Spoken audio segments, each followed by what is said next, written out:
सगळेजण प्रश्न असा विचारतात की आपल्या नेहमीच्या आयुष्यामध्ये आपण कसं वागायला हवं, कसं बोलायला हवं. सगळेजण आपल्याला चांगलेच वागवतात असं नाही.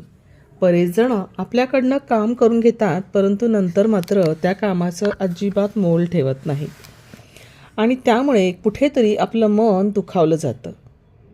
आणि हे दुखावलेलं मन नुसतं थांबत नाही, तर सतत त्याच गोष्टींचा विचार करतं आणि म्हणून त्या गोष्टीचा विचार केल्यानंतर आपल्या पूर्ण शरीरावर त्याचा परिणाम होत असतो. आता तो परिणाम नेमका कसा होत असतो, तर आपल्या मेंदूशी निगडीत असलेले हे विचार निगेटिव्ह असतात. कारण आपण जो विचार करतो तो चांगला विचार नसतो.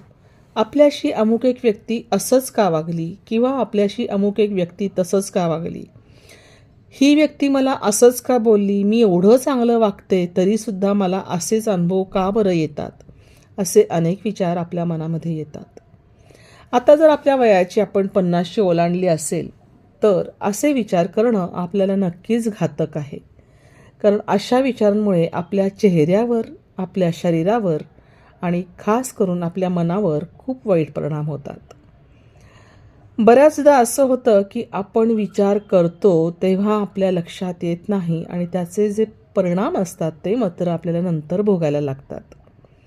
साधारणपणे आपण 50शी ओलांडल्यानंतर आपल्या शरीरामध्ये अनेक बदल होत असतात. अर्थातच त्याचप्रमाणे आपल्या मनामध्ये सुद्धा बदल होत असतात. हे बदल होत असताना आपण एका गोष्टीची जाणीव ठेवली पाहिजे की आपल्याला जे विचार पटत नाही आहेत ते विचार आपण तसेच मनात दाबून न ठेवता त्यांना मोकळी वाट करून दिली गेली पाहिजे. अर्थातच ही वाट मोकळी करत असताना आपल्याला फक्त आपलाच विचार करायचा असं नाही आहे, समोरच्याचा विचार नक्की करायचा आहे. आपल्याला एखादी व्यक्ती चांगलं वागत नाही, बोलत नाही असं जाणवलं तरीसुद्धा आपला चांगला स्वभाव आपण सोडायचा नाही आहे.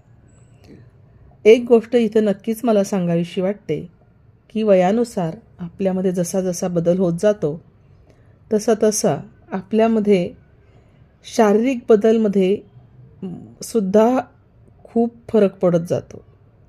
कारण की पाय थकतात, गुडघे दुखतात, कमर दुखायला लागते. तरुण वयामध्ये डिलिव्हरी होणं आणि जो